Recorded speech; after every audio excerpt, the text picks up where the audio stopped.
제가 먼저 하나님의 말씀 읽겠습니다. 교독합니다.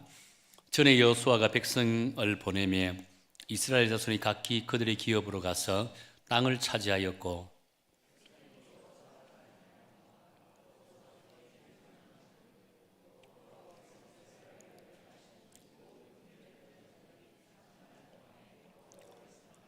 여호와의 종 눈의 아들 여호수아가 110세에 죽음에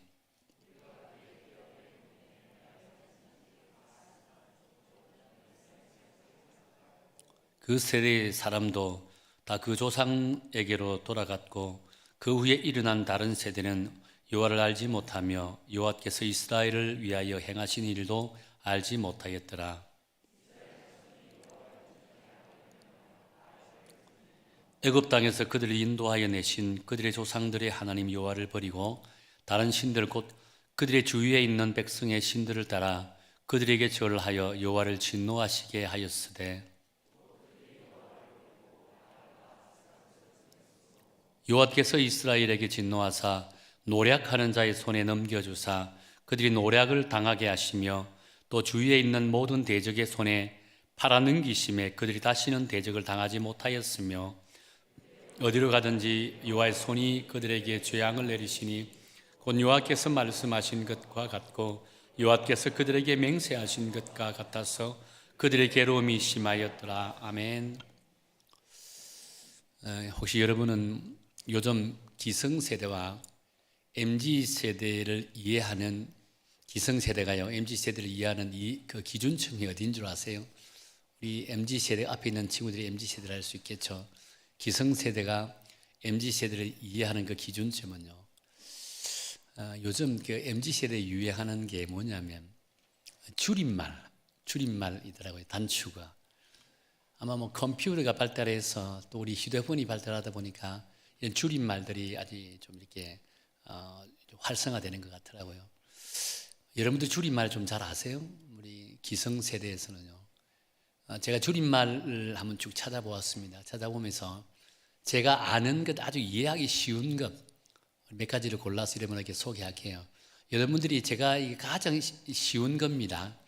이것을 이해한다면 여러분들은 MZ세대와 소통할 수 있는 그런 자격을 주어집니다. 소확행이 어떤 의미인 줄 아세요? 예, 소소하지만 확실한 행복이 소확행이죠. 그 다음에 갑분사가 뭔지 아세요? 갑자기 분위기가 싸해지죠. 얼죽아가 뭔지 아세요? 얼어 죽어도 아이스 아메리카노요. 우유남이 뭔지 아세요? 우월한 유전자를 가지고 있는 남자가 우유남입니다. 우리 MZ세대도 잘 모르나요? TV에도 많이 나오는데. 군싹이 뭔 줄 아세요? 군침이 싹 도네입니다. 의사는요, 어색한 사이. 그 다음에 전매추는 점심에도 추천요. 자만추는요, 자연스러운 만남을 추구한다. 우리 기성세대도 좀 많이 좀 절반 정도로 아는 것 같아요. 저는 이 정도는 알겠더라고요. 그 다음에 쭉 나와 있는 내용들은요, 그게 모르겠더라고요. 제가 아는 것만 골라한 겁니다. 지금 제가 아는 것만. 예. 우리 기성세대가 MZ세대를 알려면 요즘은 이 줄임말부터 알아야 된대요. 그래야 대화가 된다라고 이야기하더라고요. 저도 알려고 노력을 많이 합니다. 요즘 기억력이 많이 없기 때문에 금방 들어도 돌았으면 또 잊어버리는 그런 경우들이 참으로 많습니다. 이게 하나의 세대 차이의 모습이지 않겠는가라고 생각합니다. 기성세대는 이 단어를 보면 이해를 하지 못합니다. 그런데 MZ세대는 자연스러운 대화의 단어로 사용하고 있잖아요. 언제가 미국의 그 사회학자인 잉글 하트라고 하는 분이 있습니다. 잉글 하트라는 분이 서울대학교에서 발표한 논문에서 이런 말을 했습니다. 전 세계에서 세대별 가치관의 격차가 가장 큰 나라는 대한민국이다라고 했습니다. 우리나라만큼 전 세계에서 세대 차이가 가장 많이 나타나는 그런 민족은 없다라고 합니다.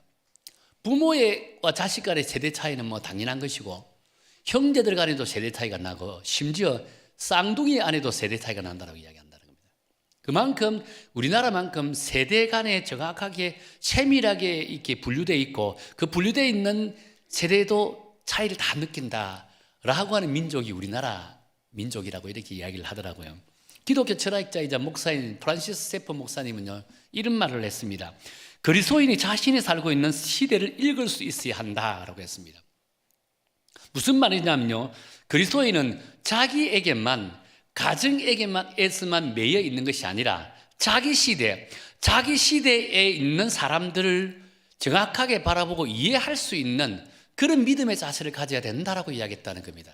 이것은 각 세대만이 아니라 내가 속해 있는 그 시대, 내가 속해 있는 시대의 사람들, 그것이 자녀 세대이든 부모 세대이든 기성 세대이든 그리고 어린아이 세대이든 그 세대를 바라볼 수 있고 이해할 수 있어야 된다는 겁니다. 그것이 그리스도인들이 가지고 있는 사명이라고 이야기했습니다. 왜냐하면 우리가 이 땅에 하나님의 나라에 파송받았을 때는요, 우리 그리스도인들로 인해서 이 땅에 하나님의 나라를 이루기 위해서 이 땅에 파송받았다는 겁니다. 그럼에도 불구하고 우리가 이 세대를 알지 못하고 이 시대를 이해하지 못한다면 과연 우리는 이 세상 속에서 하나님의 나라를 온전히 이루어 나갈 수 있을까? 절대 그렇지 못하다는 겁니다. 그렇기에 우리 그리스도인들 특별히 자기 시대, 자기 세대의 사람들을 이해하려고 끊임없이 노력하는 믿음의 자세를 가져야만 된다라고 이야기한다는 겁니다. 그러면서 이렇게 이야기했습니다. 오늘 이 시대가 가지고 있는 가장 큰 문제 중 하나는 다음 세대에 대한 소중함을 깨닫지 못하는 데 있다라고 했다는 거예요. 이 시대 그리스도인들이 가지고 있는 가장 큰 문제는 다음 세대에 대한 소중함을 깨닫지 못하는 데 있다. 저는 프란시스 세프 목사님의 말이 100% 공감이 가더라고요. 100% 동의를 합니다. 분명 우리 시대는 우리 기성시대는 각자 개인의 신앙과 믿음의 열정은 타의 추종을 불허합니다. 우리 인생을 살 때 어떻게 살았습니까? 우리의 믿음 생활은 전투적인 믿음 생활을 했습니다. 저도 학창시절 때 믿음을 지키려고 정말 발버둥을 쳤습니다. 교회 갔다 오면 항상 이렇게 형으로부터 이 빠따라고 이야기하죠. 여러분 빠따 맞아 보셨어요? 엄청 많이 받았어요. 성경이요 한 10권 정도가 불에 태워졌을 거예요. 교회만 갔다 오면 집에 들어갈 때는 그때부터 긴장하고 들어갑니다. 오늘은 어디 맞을까? 뺨을 맞아야 되나? 빠따를 맞아야 되나? 안 그러면 배를 맞아야 되나? 가슴을 맞아야 되나? 그러면서 믿음 생활을 했고 믿음을 지켜왔습니다. 우리 때의 믿음은 전투적인 믿음 생활을 할 수 있다는 겁니다.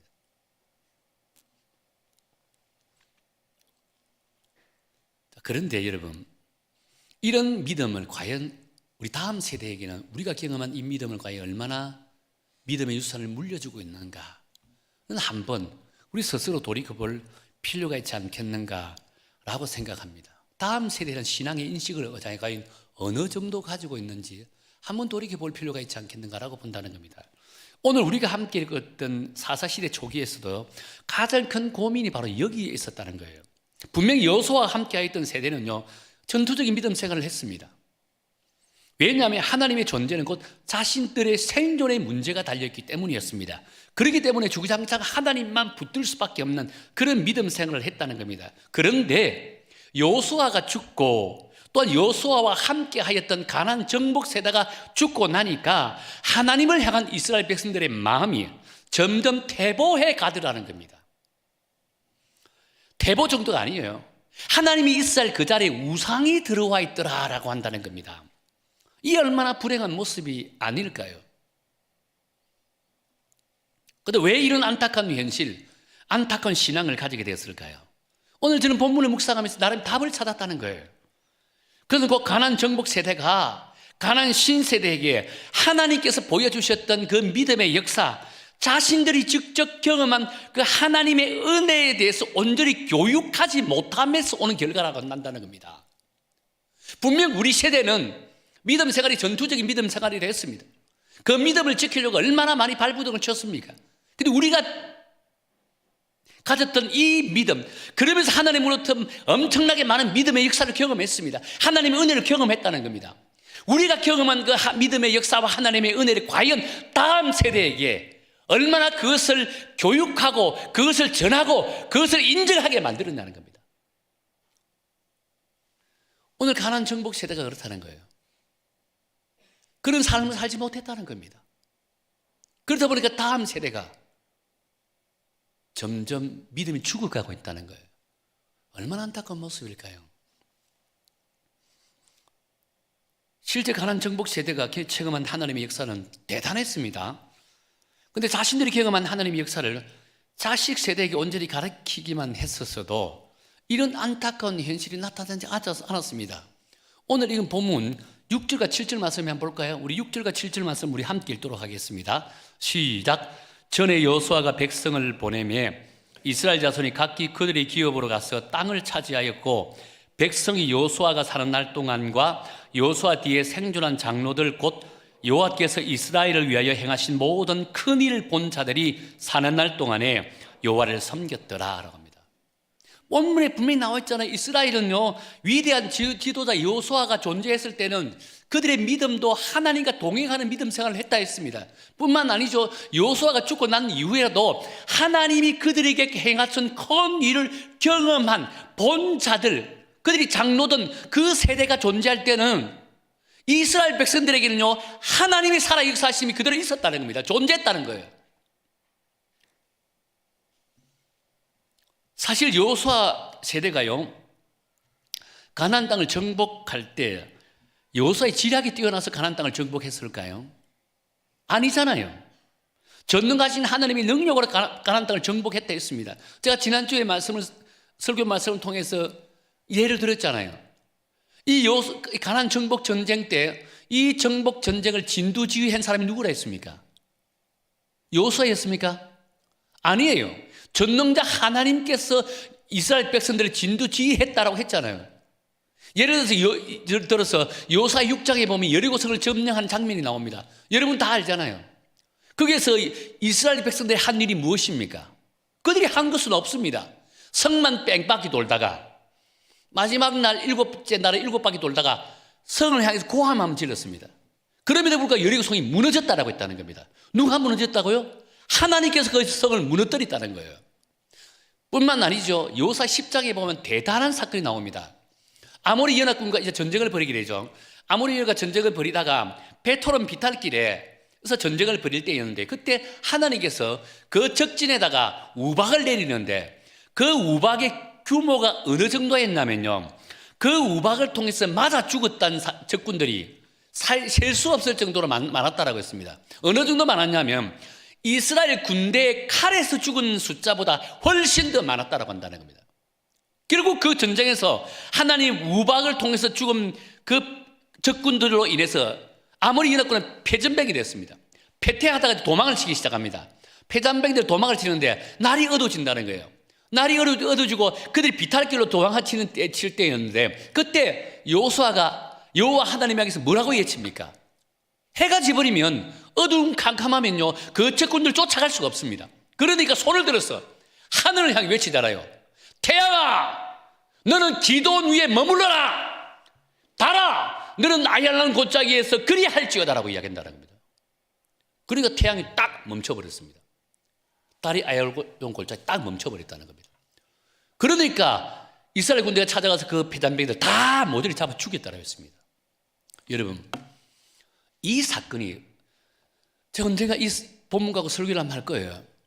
역사적인 과학적인 근거로 정확하게 사실이 밝혀졌습니다. 실제로 태양이 머물렀습니다. 여러분, 있을 수 없는 일이라고 생각하죠. 실제로 과학적인 근거로 찾아냈다는 겁니다. 이 문제를. 그다음 이 모든 것이 여호수아의 능력이었을까요? 아니잖아요. 전지전능하신 능력에 하나님께서 역사하셨다는 겁니다. 하나님께서 그 이스라엘 백성들 앞에서 직접 보여주셨다는 겁니다. 이런 역사를. 그리고 이런 하나님의 역사를 경험한 이스라엘 백성들이 어찌 하나님을 멀리할 수 있을까요? 날마다 하나님과 동행한 삶을 살았습니다. 하나님의 역사를 직접 눈으로 경험한 사람이 어떻게 하나님을 떠날 수가 있을까요? 오늘날 기성세대가 하나님의 은혜를 정말 많이 경험했습니다. 저 역시 하나님의 은혜를 너무나 많이 경험했습니다. 그런 제가 어떻게 하나님을 떠나서 살 수 있을까요? 제가 어떻게 우상을 섬기면서 살아갈 수 있을까요? 왜? 하나님의 역사를 지금 경험하고 하나님의 은혜를 직접 경험하면서 살아가고 있는데.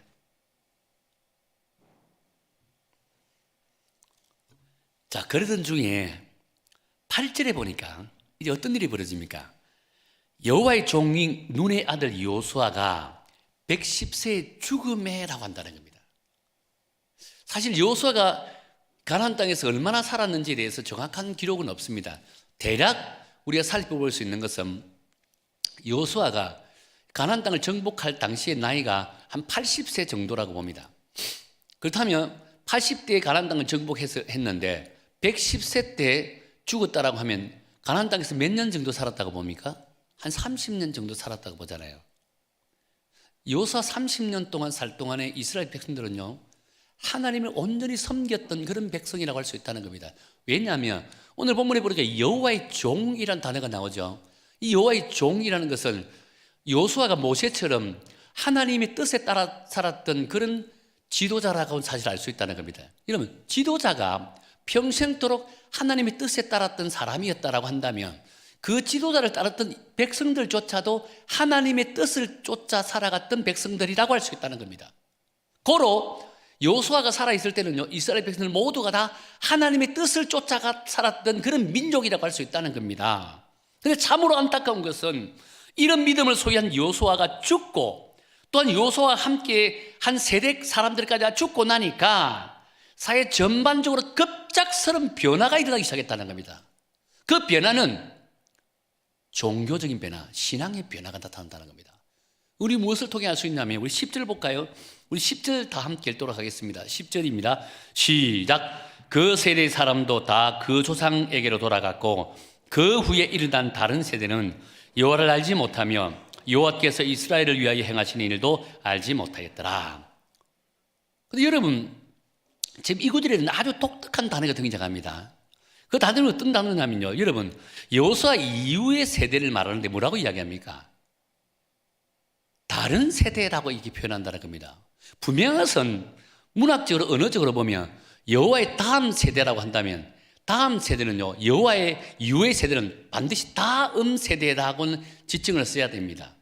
그런데 오늘 성경에 보니까 여호와의 이후의 세대를 다음 세대라 하지 않고 다른 세대라 이렇게 표현한다는 겁니다. 제가 이 구절이 잘못 번역됐나 혹시나 싶어서 제가 원어를 한번 찾아봤습니다.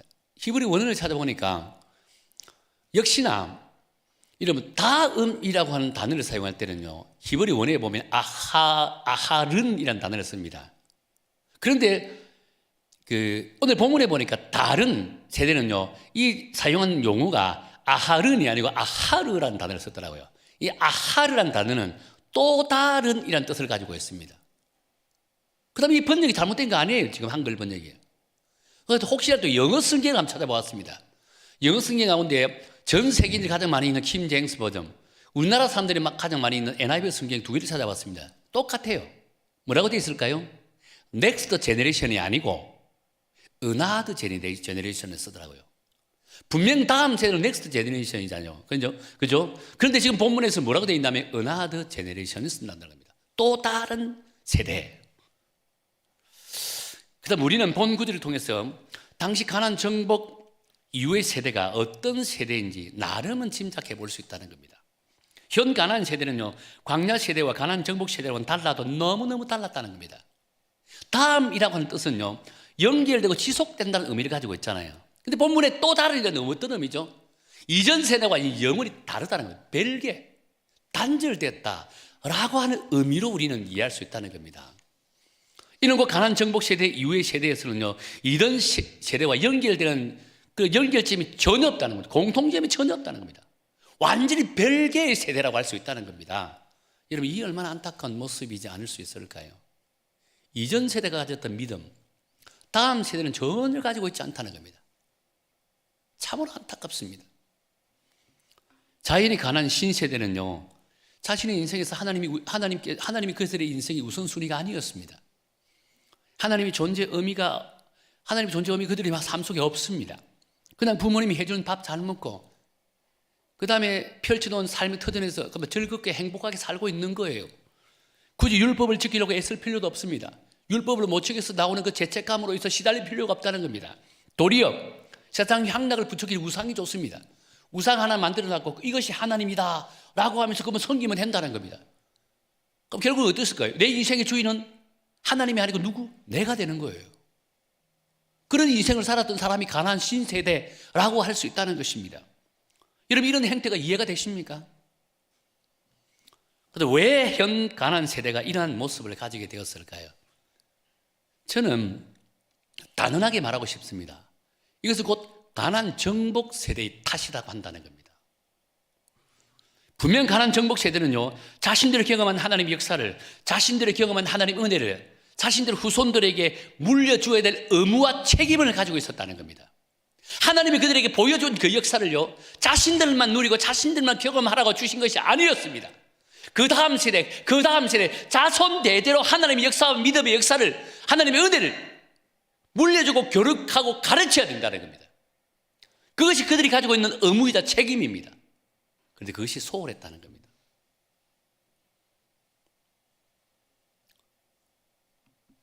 그들은 자신의 가나안 땅에서 일구었던 오히려 물질 중심적인 삶, 그 가치관을 오히려 신앙의 유산으로 자기의 다음 세대에 물려주었다는 겁니다. 사실 저 역시도 이 본문을 묵상하면서 그들의 심정은 나름은 이해가 됩니다. 왜냐하면 광야 세대나 가나안 정복 시대의 삶은 어땠을까요? 여러분, 광야는 어떤 곳이냐면요, 사막과 같은 곳입니다. 그곳에서 40년 동안 살아가는 것이 결코 쉬운 일일까요? 아니에요. 물도 넉넉한 것도 아니고 먹을 양식도 넉넉한 것이 아니었습니다. 그들이 광야 생활은 하루하루 죽지 못해 살아가는 것과 마찬가지였습니다. 그런데 하루하루 살아있으면 아이고, 오늘도 살게 해준 하나님께 감사합니다, 감사합니다, 이렇게 살았다는 겁니다. 여유라는 것이 없었습니다. 풍성한 것이 없었습니다. 즐길 수 있는 환경이 아니었습니다. 하루하루 견디면서 살아왔던 것이 40년이라는 시간이 흘러왔다는 겁니다. 그렇기에 그의 부모들은요, 자식 세대만큼은 이런 삶을 살지 않기를 원한다는 겁니다. 이것이 부모의 마음이고 심정이잖아요. 아마 이런 부모의 마음은 그때나 지금이나 매일 마찬가지라고 생각합니다. 저 역시도 마찬가지인 것 같아요. 저도 지금 자식을 2명이나 키우고 있잖아요. 제가 미국에 유학 생활을 할 때 참 힘들고 어려운 시간을 보냈습니다. 왜냐하면 제가 유학 갈 때 저희 친가나 본가나 처가 쪽에서 재정적으로 도움을 줄 수 있는 환경이 전혀 아니었습니다. 그냥 스스로 유학을 갔습니다. 그러니까 한 달 살아가는 게요, 정말 힘들고 어려운 그런 삶을 살았습니다. 한 달 지나면 어이구, 하나님 또 이번 달 은혜 가운데 지나게 해주시면 감사합니다. 그렇게 유학생을 보냈습니다. 그러면서요, 아이들한테 사실 하나 사주고 싶어도 못 사줬습니다. 우리 아이들만큼은 앞으로 이런 삶을 살지 않게 해야 되겠다라고 하는 마음이 참으로 많이 들더라고요. 자, 그런데 제가 이제 목회를 했습니다. 그럼 제가 이제 한국에 목회지를 옮겨왔습니다. 옮겨갈 때 그때 우리 아이들이 막 대학에 들어갈 때거든요. 근데 여러분, 청년들도 알겠지만 미국에서 대학을 보낸다는 것은 정말 힘들어요. 왜냐하면 등록비가 1년에 어마어마합니다. 근데 그 등록비를 아이 둘을 키우는데, 둘을 대학을 보내는데 목사의 형편으로 등록금을 등록금을 줄 수 있을까? 없습니다. 아이들은 결국은 장학금 받으려고 발부등을 쳐야 되고 밤잠 설쳐야 됩니다. 그리고 아르바이트를 해가지고 생활비 벌여야 되고 부족한 부분은 대출 받아서 충원해야 됩니다. 그런 아이들의 모습을 보고 부모로서 어떤 마음이 들겠습니까? 그래서 이제 방학 때 한국에 들어오면요, 무조건 다 해주고 싶어요. 그럼 아이들 오잖아요. 제가 가지고 있는 크레딧 카드 딱 줍니다. 네 마음대로 하라고. 왜? 못해준 부모의 심정입니다. 잘해주고 싶어요. 그러다 이제 방학 끝나고 돌아가면 저희 아내와 저는 한 2-3달 정도 손가락 빨고 있습니다. 어쩔 수가 없어요. 이게 부모의 마음인 것 같아요. 지금 가난 정복 세대가 이런 마음이었다는 겁니다. 자기들 고생하니까 아이들만큼은, 자녀들만큼은 물질적으로만큼은 어려움 당하지 않게 하고 싶다는 겁니다. 그러니까 새벽부터 밤늦게까지 일만 주구장창 하는 거예요. 자식들 잘 살게 해주려고. 그러면서 놓친 것이 있었습니다. 그것이 무엇일까요? 신앙의 교육은 놓쳐버리고 말았다는 겁니다. 얼마나 참 안타까운 모습이라고 할 수 있을까요? 그러니 자식들이 부모를 통해서 보고 배운 것이 무엇이었겠습니까? 돈 벌고 사업 일구는 것밖에 보지 않았다는 겁니다. 그러니 자녀들의 신앙이 피폐해질 수밖에 없는 거예요. 그런데 중요한 것은요, 한국교회 다음 세대가 본문에 등장하는 이 다른 세대와 너무나 흡사하게 닮아가고 있더라는 겁니다. 그런데 이렇게 닮게 된 가장 중요한 포인트가요, 역시나 가나안 세대가 겪었던 잘못된 인식을 현 세대의 부모들도 동일하게 따라가고 있는 거예요. 그러니 교회마다 다음 세대가 점점 사라진다라고 이야기한다는 겁니다. 작금의 한국 교회 다음 세대의 현주소를 한번 살펴보니까요, 참으로 안타까운 이 조사 결과가 나오더라고요. 우리 교단교육위원회에서 이 조사한 게 있었습니다. 10년 전에 주일학교와 지금 현재 주일학교의 차이를 비교해서 조사해 보았습니다. 주일학교가 한 60% 정도가 줄어들었다고 합니다. 주일학교 없는 교회가 절반이 가까워진다고 합니다. 여러분, 지금 있을 수 있는 이야기일까요? 물론 신세대 부모들이 자식을 낳고 싶지 않은 그런 이유도 있겠죠. 그럼에도 불구하고 한국 교회 교육이 잘못되어 오고 있지 않나라고 생각한다는 겁니다. 기성세대가 자녀들에 대한 신앙교육을 잘못시키고 있지 않겠는가라고 생각을 한다는 겁니다. 자, 그렇다면 어떻게 해야 우리의 자녀들이 하나님을 체험하며 하나님과 동행하는 삶을 살게 할까요? 어떻게 해야 우리 자녀들이 믿음이 다른 세대가 아니라 동일한 신앙을 고백하며 하나님을 인격적으로 만나게 할 수 있을까요?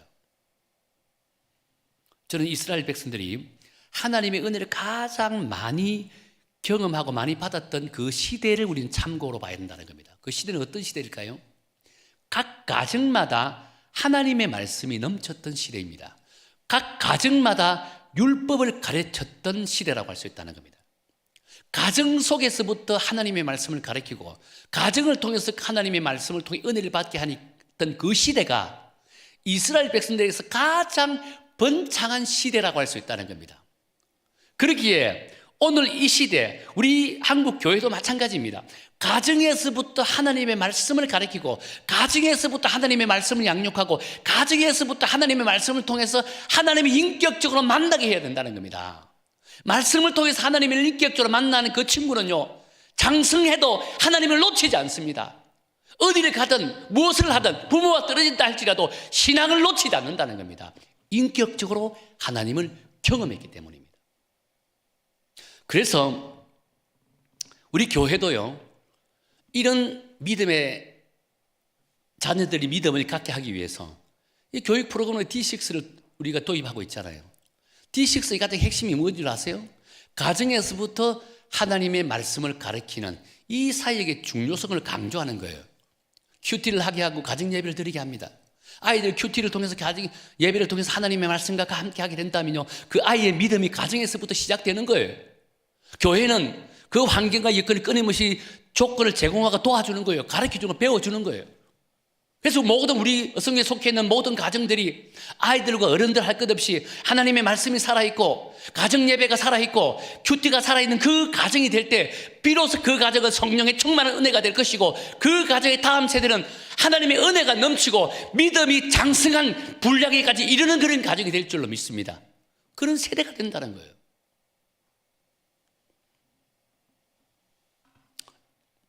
여러분, 부모님이 경험하였던 그 하나님의 은혜와 역사를 함께 나누고자 할 때 그 가정은 믿음의 유산이 자손 만대까지 이어지는 놀라운 역사가 저는 일어나게 될 줄로 믿습니다. 또 한 가지는요, 다음 세대에게 신앙의 유산을 물려준과 동시에 은혜롭게 믿음 생활을 할 수 있는 좋은 환경도 물려줘야 된다고 생각합니다. 우리가 아무리 좋은 프로그램을 가지고 아이들을 가르친다 할지라도요, 아이들이 뛰놀 수 있는 그런 환경을 갖지 못한다면 무슨 의미가 있을까요? 요즘 세상은 시각적으로 화려한 환경과 여건을 갖추고 아이들을 향해서 유혹해 오고 있습니다. 아이들은 세상의 그 화려한 그 환경과 여건을 통해서 유혹받아서 세상이 자신들의 놀이터가 되고 있다는 겁니다. 그렇게 지금은 교회가 그 세상적인 환경과 이걸 따라가지 못하지만 앞으로 교회는 아이들이 세상으로 나갔던 거 다시 교회로 돌려오게 만들어야 된다는 겁니다. 좋은 환경과 좋은 프로그램을 통해서 아이들이 마음껏 뛰어놀 수 있는 놀이터를 교회가 제공해야 된다는 겁니다. 교회로 몰려야 된다는 겁니다. 그래야만이 우리 아이들이 세상의 유혹에 넘어가지 않고 하나님의 친백성으로 하나님의 군사로 자랄 수 있다는 거예요. 이것이 우리 교회에 주인 사명이라고 할 수 있는 거예요. 이것이 각 가정에 주인 하나님의 사명이라고 할 수 있다는 겁니다. 그래서 우리 교회는 이런 아이들을 위한 다음 세대의 비전을 위해서 프로젝트를 만들고 있습니다. 준비하고 있다는 겁니다. 지금 당장 무엇을 만들 수 있는 것은 아니에요. 그러니까 조금씩 모아서 뜻을 모아고 물질을 모아서 언젠가는 하나님 때에 제가 좋은 환경을 만들 수 있는 그런 은혜를 누리기를 원한다는 겁니다. 그렇다면 지금부터 준비해야 됩니다. 지금부터 우리 성도님들과 함께 이 일에 동참해야 된다는 거예요. 생각과 비전을 동참하고 마음을 뜻을 모아야 된다는 겁니다. 그럴 때 우리 여성교회에 미래가 있는 거예요. 그럴 때 우리 여성교회는 다음 세대가 살아남는다는 겁니다. 우리 여성교회 50년, 100년 뒤가 이런 일들을 통해서 새롭게 열려간다는 겁니다. 지금부터 준비를 해야 된다는 거예요. 중요한 것은요, 우리 여성교회 다음 세대가 살아나면 우리 여성교회 다음 세대를 통해서요, 저는 분명히 확신합니다. 우리 한국교회 부흥운동이 다시금 일어나게 될 줄로 믿습니다. 오늘 이 시대의 부흥운동은요, 우리 기성세대를 통해서 나타나는 것이 아닙니다. 다음 시대, 새로운 세대를 통해서 이 시대의 부흥운동이 일어나게 된다는 겁니다. 저는 믿습니다. 우리 여성교회에 속해 있는 다음 세대, 청년들부터 우리 중고등 주일학교 마찬가지입니다. 이들을 통해서 한국교회 부흥운동이 다시금 일어나게 될 줄로 믿습니다. 제가 지금 얼마 전에 미국에 있는 지인으로부터 아주 참 놀라운 소식을 전해 들었습니다. 너무너무 놀라운 소식입니다. 가슴이 이제 흥분이 되더라고요. 영상을 보고 이야기를 들으면서 제 가슴이 막 벌렁벌렁거리기 시작했습니다. 어떤 내용이었냐면 지난달입니다. 2월 8일입니다. 2월 8일. 2월 8일에 켄터키입니다. 켄터키주에 윌모아라는 아주 작은 시골이 있습니다. 그 시골에 한 6천 명 정도가 모여있는 아주 작은 시골입니다. 거기 대학이 하나 있는데 에즈베리 대학이라는 대학이 있습니다. 여러분 들어보신 분도 있을 거예요. 사실 우리 감리교 신학교나 마찬가지거든요. 에즈베리 신학교도 옆에 바로 있는데 그 대학교에서 어떤 일이 벌어지게 됐냐면요, 기독교 대학이다 보니까 매주 수요일마다 체플을 드립니다. 체플을 하는데 2월 8일 날 수요일 날은요, 체플이 다 끝나고 나서 말씀을 증거하는 교수님도 떠나고 학생들 대다수 이제 교실로 기숙사로 다 돌아갔습니다. 거기 남아있는 아들 한 19명 정도 남았다고 합니다. 찬양팀이 이제 마무리 찬양을 하고 있습니다. 19명 남아있는 아이들이 자기들이 기도하기 시작합니다. 그런데 기도하는 순간에 갑자기 놀라운 하나님 역사가 일어나기 시작한 거예요. 입술이 터집니다. 회개가 쏟아져 나오는 거예요. 그러면서 치유가 있고 회복이 일어나는 거예요. 그 자리에 앉았던 찬양하는 사람들도 가지 않았습니다. 집에 돌아가지 않습니다. 강의가 시작됐습니다. 가지 않아요. 찬양하고 기도하고 찬양하고 기도하고. 자신들을 받았던 은혜가 너무 감격하니까 SNS를 통해서 친구들에게 연락을 합니다. 연락을 받았던 친구들이요, 강당으로 모이기 시작합니다. 교수들도 수업 그만하고 모이기 시작합니다. 동네에 있던 목회자들도 교회들도 소식을 듣고 강당에 모이기 시작합니다. 강당이 꽉 찼습니다. 거기에서 기도하고 찬양하고 기도하고 찬양하고. 근데 여러분 놀라운 것은 그때 2월 8일 날 시작됐던 수요 채플, 그러니까 10시에 채플 드리거든요. 끝나면 보통 한 11시 반에 12시 되는데 그때부터 시작한 기도 운동이 24시간, 매일 24시간에 지금까지 계속 이어지고 있습니다. 학교가 클로즈했습니다. 수업 중단했습니다. 이 소식이 미국 전역에 지금 알려지기 시작합니다. CNN, 팍스 뉴스를 통해서 전역에 알려지니까 미국 전역에 사람들이 몰려들기 시작합니다. 2만 명, 얼마 전에 5만 명이 모여서 예배드렸다면. 그 강당에는 자그만합니다. 우리 교회 한 2배 정도 되는 강당인데 여기에 못 들어가는 거고, 여기 강당에 들어가려고요, 어떤 친구는 8시간 줄로 섭니다. 강당에 들어가서 예배드리려고. 못 들어가니까 캠퍼스 전체 사람들이 몰렸습니다. 캠퍼스에서 찬양을 드리고 기도하고 회개운동 일어나고 난립니다. 지금 이 사건이 이웃 학교 캠퍼스에도 지금 전파되고 있다고 합니다. 캠퍼스마다 지금 들고 일어나고 있는 거예요. 전 세계에서 이 소식을 듣고 이 부흥의 현장에 직접 가고 싶어서 몰려들고 있다고 합니다. 불과 지금 한 달 전입니다. 2월 8일 날 아주 시골 켄터키 빌모어라는 아주 시골 마을에서 부흥운동이 일어나고 있습니다. 이 부흥운동이 전 세계로 흩어지고 있습니다. 우리 한국 교회도 곧 부흥의 물결이 몰려들 겁니다. 이 부흥의 물결의 주인공은 여러분 다음 세대가 되어야 됩니다. 하나님이 이 시대 새로운 세대를 통해서 부흥의 물결이 일으키게 될 줄로 믿습니다. 한국 교회 부흥이 우리 여성교회 청년들을 통해서 나타나게 될 줄로 믿습니다. 이 믿음 붙들고 여러분 하나님 부어주실 그 은혜를 사모하면서 살아가야 됩니다. 중요한 것은 우리 기성세대는 무엇을 해야 될까요?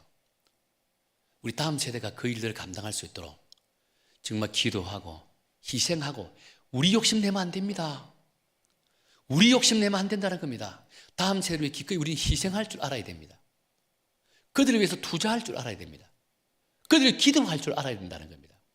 그래야 우리 여성교회가 미래가 보장된다는 겁니다. 열려있다는 겁니다. 50년 뒤, 100년 뒤에 우리 여성교회는 어떤 모습으로 이 교회 세워져 있을까요? 여러분 생각해 보십시오. 50년 뒤, 100년 뒤에 우리 여성교회는 어떤 모습일까요? 사랑하는 성도 여러분, 말씀을 했습니다. 사사시대에는 가나안 정복 세대는요 실패했습니다. 왜요? 먹고 사는데 바빴기 때문에 다음 세대를 돌보지 못했습니다. 오늘 우리 이 시대는 이 사사시대 가나안 정복 세대를 오늘 모델을 삼아서 우리는 그런 정처를 받지 않기를 원합니다. 믿음의 다음 세대에게 온전한 믿음의 유산을 물려주기를 원합니다. 그래서 자손 대대로 아브라함과 같은 축복의 통로를 이루는 그런 믿음의 가문을 이루시기를, 여러분 가정이 믿음의 가문을 이루시기를 예수 그리스도 이름으로 축원합니다. 우리 함께 찬양 드리기를